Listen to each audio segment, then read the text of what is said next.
मुरलीधर की बांसुरी सुना रही है तान, घर से निकली राधिका छोड़ साज समान। मुख माखन लिपटा दिखे गोपी पकड़े कान, बाल रूप में सज रहे कैसे श्री भगवान। ओम श्री कृष्णाय नमः। अपने कान्हा जी भी ना बचपन में बहुत शरारती थे। कभी गोपियों की मटकी फोड़ दिया करते तो कभी बछड़ों को खोल दिया करते और बछड़े गाय का सारा दूध पी जाया करते। गोकुल की गोपियां चाहकर भी प्यारे से नटखट से कान्हा को डांट नहीं पाती थी, क्योंकि वो इतने नटखट थे कि उनकी शरारतों को देखकर उन्हें प्यार करने का, उन्हें दुलार करने का मन करता था। कान्हा जी की ऐसी ही लीलाओं में से कुछ लीलाएं थी माखन चोरी की। ये बात तो हम सभी जानते हैं कि नटखट से कन्हैया को माखन कितना पसंद था। मैया यशोदा उनको जो भी माखन देती थी उससे तो उनका कभी पेट भरता ही नहीं था। इसलिए मैया जहाँ भी मक्खन छुपा कर रखती, कान्हा चुपके से गांव के बच्चों के साथ जाकर सारा माखन खा जाया करते। उधर मैया यशोदा बड़ी हैरान रहती, सोचती कि मैं तो रोज माखन जमा करती हूँ, लेकिन ये माखन मुझे रोज कम ही क्यों मिलता है। उन्हें तो पता ही नहीं था कि उनका नटखट लाला रोज माखन चुरा कर खा जाता है। अब ऐसा कई दिनों तक चलता रहा। जब मैया को कुछ भी समझ नहीं आया कि आखिर माखन चुरा कौन रहा है, तो उन्होंने एक दिन चुपके से माखन से भरे छोटे छोटे घड़ों को रस्सी के सहारे ऊपर टांग दिया, ये सोचकर कि अगर माखन ऊपर टंगा रहेगा तो माखन सुरक्षित रहेगा, कोई चोर उसे चुरा ही नहीं पाएगा। लेकिन भला कान्हा की नजर से कुछ छुपा है क्या? नटखट से कान्हा ने चुपके चुपके मैया को देख लिया कि कैसे उन्होंने माखन की मटकी रस्सी के सहारे टांग दी थी। मैया तो मटकी टांग कर चली गई। अब समस्या बड़ी भारी आ खड़ी हुई कि आखिर माखन की मटकी तक पहुंचा कैसे जाए, क्योंकि कान्हा बहुत छोटे थे। काफी सोचने के बाद उन्होंने अपने सभी गोप ग्वालों को इकट्ठा किया जो कि उन्हीं की उम्र के थे, और उनसे कहने लगे कि चलो सभी एक घेरा बना लो और उसके ऊपर चढ़कर मक्खन निकाला जाएगा। इस तरह से उनके सारे दोस्त भी उन्हीं की तरह माखन चोर थे। कन्हैया ने उनको भी अपने जैसा बना लिया था। अब क्या था, थोड़ी ही देर में सारे गोप ग्वाल एक गोल घेरा बनाकर खड़े हो गए और इस तरह से उनके ऊपर एक बालक चढ़ गया। कभी कन्हैया चढ़ते तो कभी कोई दूसरा बालक चढ़ जाता। इस तरह उनके सारे दोस्त मिलकर पूरा का पूरा माखन ही चट कर गए। और आपको सच बताएं, काम में कान्हा और उनके सारे दोस्तों को बहुत मजा आया, क्योंकि चुरा कर खाया गया माखन सबसे ज्यादा स्वादिष्ट जो लग रहा था। अब जब मैया आई, उन्होंने देखा आज फिर माखन की चोरी की गई है। अब मैया यशोदा बड़ी हैरान परेशान सोचने लगी कि पता नहीं कौन माखन चोर है जो इतनी ऊंचाई पर टंगा हुआ माखन भी चुरा कर ले गया। अब की बार मैया यशोदा बड़ी सतर्क थी। सोचने लगी कि आज तो मैं चोर को रंगे हाथों पकड़ कर ही रहूंगी। ये सोचकर उन्होंने एक मटकी में मक्खन रखकर ऊपर टांग दिया और छुपकर देखने लगी कि देखने कौन ये मक्खन चुरा कर भागता है। बस क्या था, थोड़ी ही देर में कान्हा जी अपनी नटखट टोली के साथ वहां पहुंच गए। अब जब मैया ने देखा तो उन्हें पूरी बात समझ में आ गई। वो चुपचाप दरवाजे के पीछे छुपी खड़ी रही और जब सभी माखन चुराने लगे तो मैया यशोदा जल्दी से उन सभी बच्चों के सामने पहुंच गई। मैया को देखते ही सभी बच्चे तो वहां से भाग गए, लेकिन नटखट से कान्हा जो कि मटकी की रस्सी पकड़कर झूल रहे थे वहीं के वहीं रह गए। मैया यशोदा ने अपने नटखट लाला की ये शरारत देखी तो उन्हें उस पर क्रोध भी आया और प्यार भी आया। अब मैया ने उन्हें नीचे उतारा और प्यार से डांट लगाते हुए कहने लगी, अच्छा तो तुम ही हो वो माखन चोर जिसने मुझे इतने दिनों से परेशान किया हुआ है।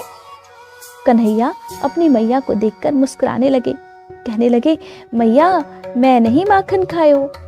ये सुनकर मैया यशोदा कहने लगी, अच्छा अपनी ही मैया से झूठ बोलते हो कान्हा।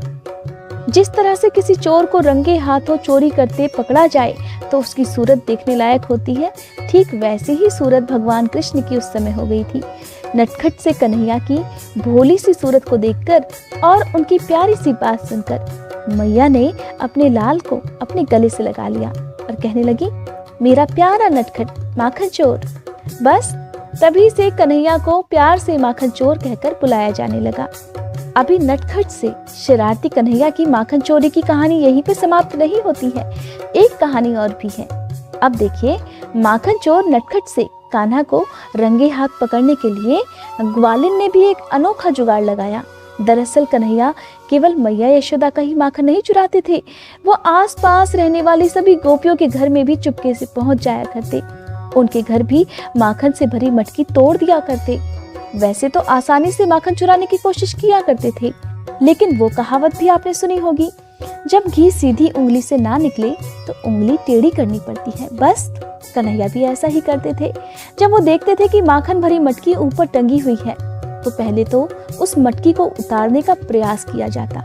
जब मटकी नहीं उतर पाती तो बस पत्थर मारते या कोई भारी चीज मारते और माखन से भरी मटकी टूट जाया करती। फिर तो कन्हैया और उनकी पूरी शरारती टोली खूब माखन खा के भाग जाया करते। माखन चोरी की इस आदत के कारण गोपियां भी बड़ी परेशान रहती थी। वो सोचती थी कि कन्हैया को किसी दिन हम रंगे हाथ पकड़ ही लेंगे, लेकिन कन्हैया तो जाने कब चुपके से आते और माखन चुराकर भाग जाया करते।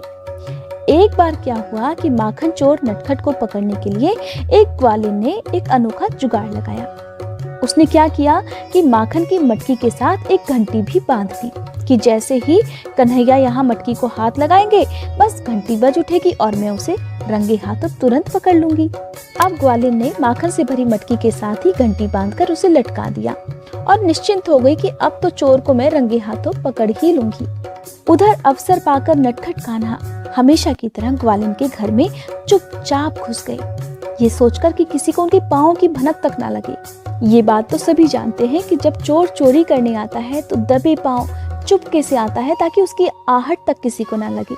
बस इसी तरह से कन्हैया और उनकी शरारती टोली चुपचाप घर में घुस गई। अब कन्हैया के एक मित्र की नजर तुरंत घंटी पर पड़ गई। उन्होंने अपने दोस्त को कान्हा को संकेत कर दिया। कान्हा ने जब ये देखा तो सभी को निश्चिंत रहने का संकेत करते हुए घंटी से फुसफुसाते हुए कहने लगे, देखो घंटी, हम माखन चुराएंगे और तुम बिल्कुल मत बचना। अब घंटी भी बड़ी आज्ञाकारी थी, कन्हैया को प्रेम करती थी।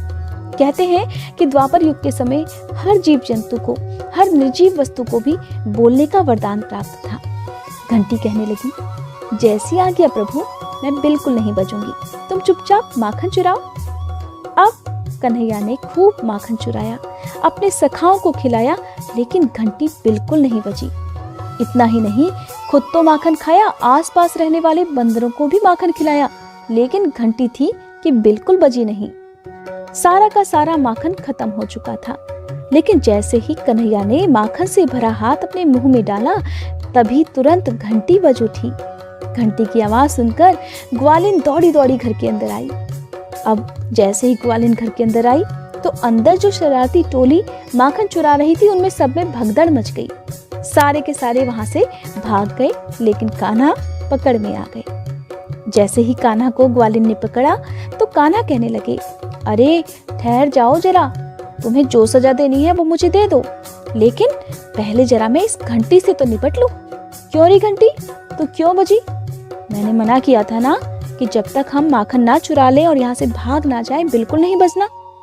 तो घंटी जो थी वो क्षमा मांगती हुई कहने लगी, हे प्रभु, आपके सखाओं ने माखन खाया, मैं नहीं बजी। आपने बंदरों को भी खूब माखन खिलाया, मैं तब भी नहीं बजी। लेकिन जैसे ही आपने माखन खाया तब तो मुझे बजना ही था ना, मुझे आदत पड़ी हुई है प्रभु। मंदिर में जब पुजारी भगवान को भोग लगाते हैं तब मंदिर की घंटियां भी तो बजाते हैं ना, बस यही मेरी आदत थी और इसलिए जैसे ही आपने माखन खाया मैं अपनी आदत के अनुसार बज उठी और बज उठी। लेकिन ये मूक संवाद हो रहा था कन्हैया जी और घंटी के बीच में, जिसके बारे में ग्वालिन को पता ही नहीं था। केवल भगवान ही हर निर्जीव वस्तुओं की आवाज सुन सकते थे। थोड़ी ही देर में ग्वालिन कन्हैया को पकड़कर मैया यशोदा के पास ले गई और जाकर खूब शिकायत लगाई। लेकिन मैया के सामने जाते ही नटखट कान्हा भोली सी मासूम सी सूरत बनाकर खड़े हो गए, जिसे देखकर मैया उन्हें डांटना ही भूल गई और थोड़ी ही देर में ग्वालिन भी मुस्कुराकर मैया का साथ देने लगी। ये थी माखन चोर कन्हैया जी की कहानी। आज की कहानी आपको कैसी लगी कमेंट बॉक्स में मुझे जरूर बताइएगा। इसके साथ ही आप सभी से अनुरोध है कि अगर आपने अभी तक मेरे चैनल पर मार्गशीर्ष मास की भगवान कृष्ण की कहानियां नहीं सुनी है तो एक बार फिर से आप इन कहानियों को जरूर सुनिएगा। इसके साथ ही आप मेरे चैनल पर एकादशी व्रत की संपूर्ण कथाएं भी सुन सकते हैं।